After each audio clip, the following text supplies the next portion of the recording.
you wanted the best, you've got the best podcast, the hottest podcast in the world. The Chris Voss Show, the preeminent podcast with guests so smart you may experience serious brain bleed. The CEOs, authors, thought leaders, visionaries, and motivators. Get ready. Strap yourself in. Keep your hands, arms, and legs inside the vehicle at all times, because you're about to go on a monster education roller coaster with your brain. Now, here's your host, Chris Voss. I'm Moses Voss here from thechrisvossshow.com. There you go, ladies and gentlemen. That only seems that makes official. Welcome to the big show. For 16 years, 2,800 episodes, we bring in the Chris Voss Show because we want our audience to have the most amazing minds, the amazing stories, all the journeys of life that you can possibly have to entertain yourself with or to make yourself life better. We don't do anything that tells you how to make yourself yourself's life worse. Yeah, I'm sure we're all doing that on our own. So we need the Chris Voss Show. For the show, your family, friends, and relatives, go to goodreads.com/Chris Voss, Facebook.com, LinkedIn.com, YouTube.com/Chris Voss. Today, we have a returning guest for his third time in the series of having him on in the latest books that he's putting out. His last one has come out February 17th, 2026. It's entitled The Hard Line. It's part of the Gray Man series, and Mark Greaney joins us on the show again today. We're going to get into it with him and all the amazing stuff he's done, some of the Tom Clancy work, and all that good stuff. His research for the Gray Man novels, including Midnight Black, The Chaos Agent, Burner, Sierra 6 Relentless, 1 Minute Out, Mission Critical, Agent in Place, Gunmetal Gray, Backblast, Deadeye, Ballistic, On Target, and The Gray Man has taken him to more than 35 countries. And I think it took 35 minutes to read that. He's done a lot, damn it. That's what we're saying. He's trained alongside military and law enforcement in the use of firearms, battlefield medicine, and close-range combative tactics. With Marine Lieutenant Colonel Rip Rawlings, he wrote the New York Times bestseller Red Medal. He's also the author of the best New York Times bestsellers Tom Clancy Support and Defend, Tom Clancy Full Force and Effect, Tom Clancy Commander-in-Chief, and Tom Clancy True Faith and Allegiance. With Tom Clancy, he co-authored Locked On, Threat Vector, and Command Authority. Welcome to the show. How are you, Mark? I'm doing good, Chris. How are you doing? I am doing excellent. There's a lot of damn commas in that author. A lot of books. So good job. Welcome to the show. I think we covered it. Yeah. Mark, give us your .coms. Where can people find you on the interweb, sir? Yeah, my website is my name, Mark Greaney, GREANEY.com. And it's got all my info there. I'm on all the social media accounts as well. So I'm pretty easy to find out there these days. There you go. So give us a 30,000 overview. What's inside the new book, The Hard Line? Yeah, so it's the 15th book in the series, but it's a standalone novel. You don't have to have read any of the others. If you had, you would know that the hero, a guy named Gentry, is a former CIA paramilitary officer. And in this book, he's working for a small clandestine group called Ghost Town, who's trying to find, fix, and finish 5 different assassins who've entered the United States and are killing off government counterintelligence professionals. So there's kind of an insider threat in the U.S. government, and these 5 assassins have come in to the country and are taking out these counter spies for whatever reason the court doesn't know. But one of the 5 that's come in is a Northern Irish hitman whose codename is Whetstone. He has a very, very personal reason for going after Gentry. So it's these 2 kind of apex predators, fighting each other against the backdrop of this big sort of 1970s conspiracy movie type feel of a book. So it's kind of a wild ride. There you go. Is this assassin versus assassin?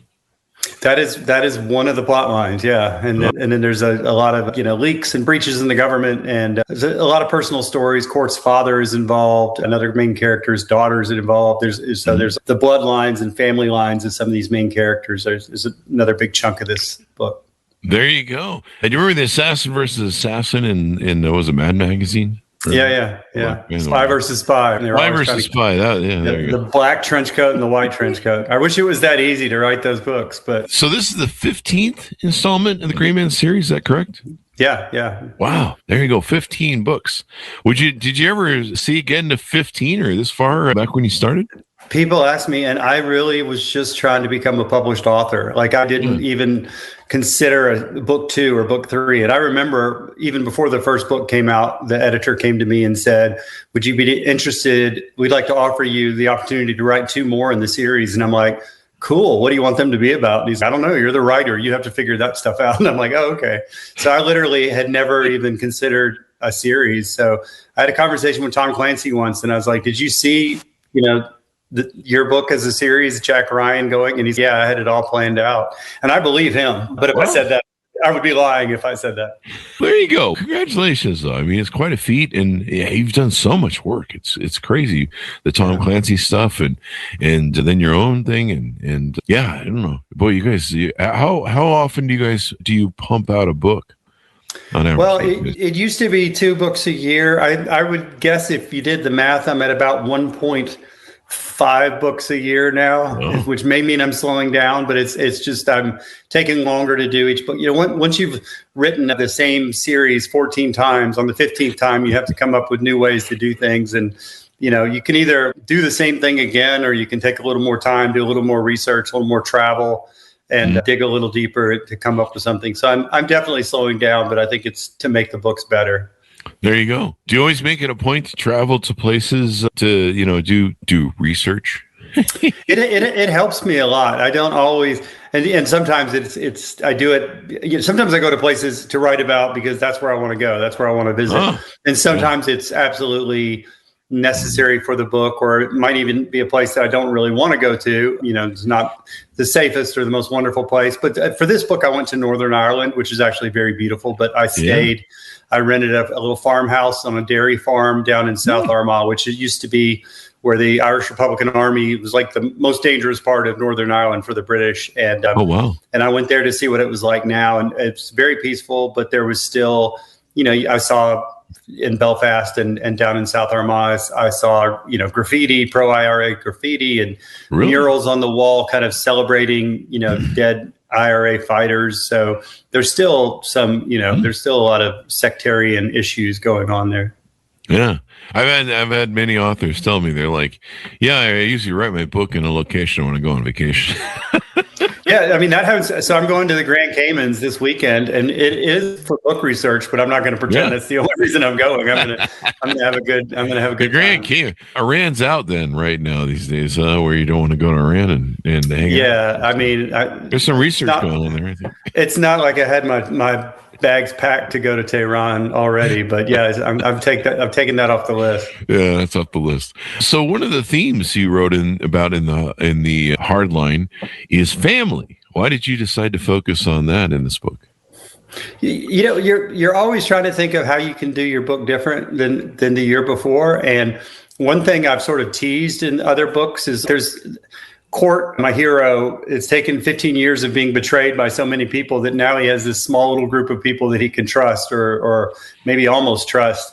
And that little group of people, I've talked about, their lives and their families, and I've talked about Court's family and his upbringing, but I've never really gone back and investigated it. And there's never really been a scene where Court's interacting with his dad, who's a big part of his history.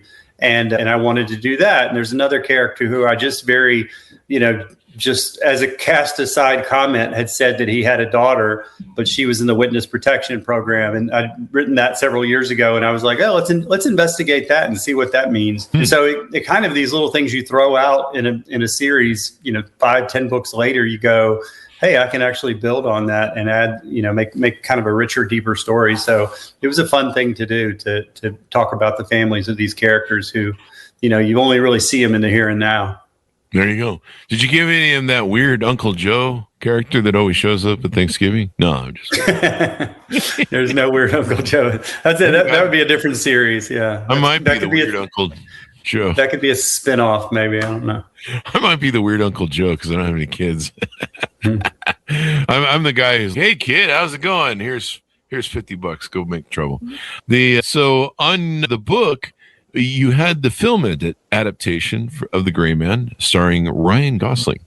And did that have any impact on how you visualize your characters and your novels? Not really. I thought Ryan Gosling did a perfect job playing Court Gentry. I mean, he was my favorite thing of that whole movie. I mean, I enjoyed the movie. They took a lot of liberties with the book, as they always do. And that's honestly fine for me. It works in that 2-hour movie, that, the story they're telling, it was very good.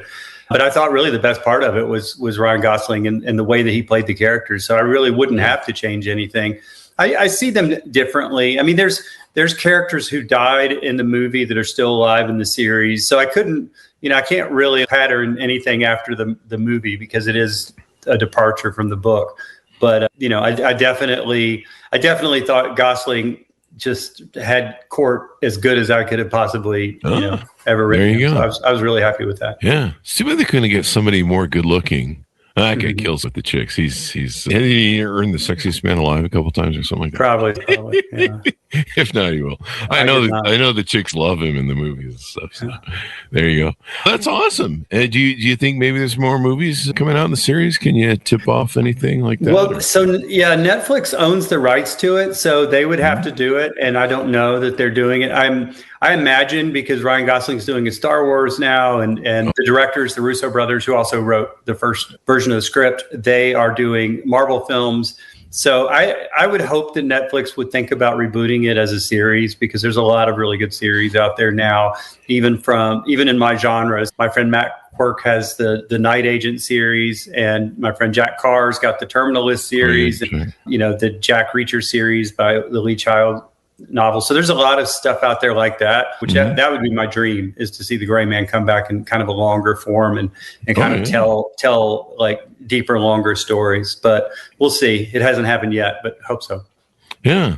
It's crazy what they're doing with AI. I don't know if you saw that. Did you see that fight that they had with Arnold Schwarzenegger and who was it? It was Arnold Schwarzenegger and there's been a few. They did a Tom Cruise and Brad Pitt one. That was it. That was AI. Yeah.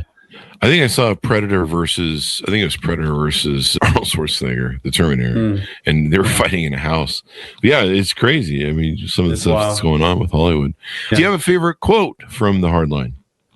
Oh, gosh, I don't really know if I have a favorite quote from The Hardline. I'd say my favorite scene is when Campbell Coyle, who's the Irish assassin, and Court actually get on the phone with each other. Campbell Coyle wants to kill Court, and Court sort of has to kind of accept that Coyle's reason for doing it makes sense. And, he thinks it's archaic, and it's like something out of the medieval times, that you would kind of have this blood vendetta that he has, but he's I guess let's just get it on. He's basically trying to talk him out of it, because Court's not after him. Court's not the predator in this book. He's the prey. And he's kind of trying to talk the guy out of it. And then when he realizes he can't, he's, you know what, why don't I just tell you where I am, and you come and get me. And then, of course, Campbell Coyles is like, that's not how this works. I'm not going to let you set up the battle space. We're going to meet out there on the field of battle organically. So there's kind of this inevitability between these two characters that this is what they do. This is their lives. They're hunters and they're killers, and they know there's going to be this showdown at some point. And it's just kind of like that. Let's just get to it. Sense of the story is kind of my favorite scene to write. Ah, there you go. Do you have a favorite memory of the Gray Man books that someone may have brought you, or you met, or somewhere you've been, experienced? Is there someone that really stands out for you? Gosh, so many good trips and so many, interesting people that I've gotten to meet with along the way. I do a lot of training with firearms. And when I do that training, it's great to learn about the guns and the tactics and, maybe how to deal with a gunshot wound, things like that. But really the best part is to be staying in these bunkhouses and these team rooms for several days with people who maybe are in the military or on SWAT teams or whoever, and get to know the people that actually do this stuff for a living.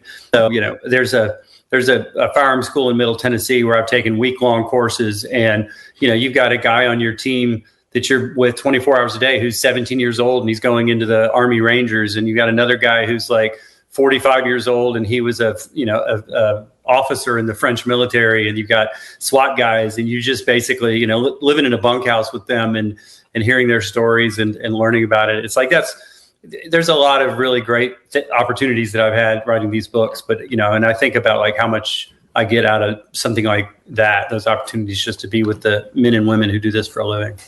Yeah, there you go. I was talking with an author yesterday about how he was a SEAL team guy, and he wrote a book. He's like, I wasn't big on writing a book and marketing myself, but seems like that's I got some good tips and ideas.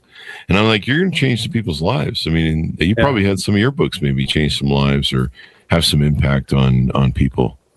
Yeah, who knows? I mean, I have people come up to me at book signings all the time and say how, like, they were thinking about leaving the military or leaving the intelligence field, and the books just kind of like, even though the books are here to entertain, they're not serious, they're not textbooks on how things work in the intelligence field, but still there's a very positive sense of that line of work and people who do that sort of stuff and the importance of it.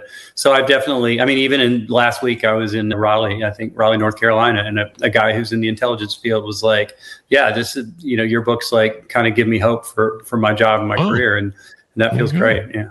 That's awesome. That's awesome. Yeah. So what do you hope readers will take away from reading The Hardline? First and foremost, and really, if nothing else, entertainment. My favorite compliments I get from people is when they go, man, I was stuck on a long layover and I picked up your book and couldn't put it down. Or, my dad was in the hospital and I was sitting there and we were both reading your books and it got me through that because, books have gotten me through tough times in my life. And so I really, that one particular compliment, because I like the fact that it's a product that people can use, but that's, whatever they take out of it or whatever they, get out of it. Hopefully it's entertainment, and it's, I have opinions on the world and morality and foreign affairs. I've been studying it for 40 something years. And so I do have my opinions, but the books aren't political. You can have any political bent and enjoy them just the same. So I just want people to have a good time. There you go. Entertainment is best. Stories are wonderful. And what's the future coming up here for you? Is there book 16 coming up? Yeah, I'm working on book 16 now. I just, in January, I got the opportunity to go do some location research for that one. And I went to the Tyrolean Alps in Austria, so up into the Alps, like in a little valley in Austria, and where a part of that book's going to take place. And really enjoyed that. And then I said, I'm going to the Caymans. I'm going to do some diving next week and do some research into their financial industry, and going to go back up to DC and do some location research and hopefully have the book done by early summer. And then I'm going to write another book, which is a standalone novel. It's not a gray man story. It'll be kind of a departure for me. So I've got, this will be closer to a 2-book year than the last couple of years. There you go. What's your writing process? What do you usually do? Some people sit down an hour a day or so. What do you do? Do you lock yourself away and throw away the key and just come out when you're ready? Done? That's my intention every morning. And every morning it seems like it just falls apart because I have 4 dogs and three step kids. And my home office is like 30 steps away from the rest of the house. So I'm always like, getting a call that like one of the dogs barfed or something and I got to go take care of it. But every morning I have these high hopes that I'm going to just be this locked away scribe working for 10 hours in the dark back here in my office. And, I just, where there's a will, there's a way. And somehow I get it done. But I do, my process is basically try to get out and get started working as soon as I can, first thing in the morning, six or so, and then just work as long as I can with as few distractions as possible. But like I said, it feels like every day that blows up in my face to some degree, but slowly but surely it gets done. There you go. I've done that. It's you get that great idea in the morning and you're like, I'm going to focus on this today. And then boom, you open your email and, all hell breaks loose and you're like, what's going on here? Yeah, and, exactly. Everything's on fire and people running around screaming and you're just like, I guess we should put this out first. So there you go. Anything more you want to tease out to people? Any future events, book signings, anything you want to tease out to people before we go?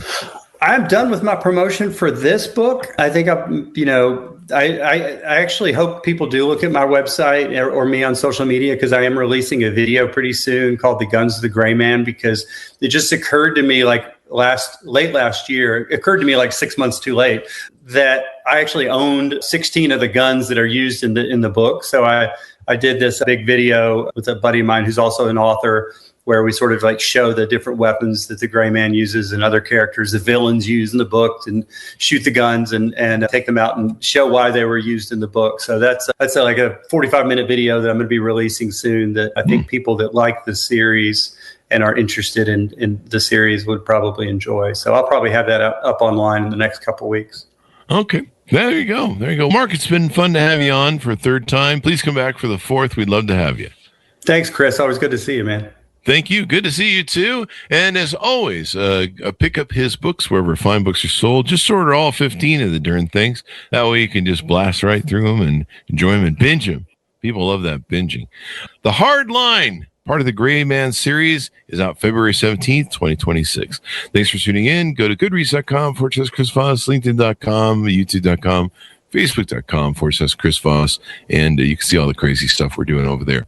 Be good to each other. Stay safe. We'll see you next. You've been listening to the most amazing, intelligent podcast ever made to improve your brain and your life. Warning, consuming too much of the Chris Voss Show podcast can lead to people thinking you're smarter, younger, and irresistible sexy. Consume in regularly moderated amounts. Consult a doctor for any resulting brain bleed.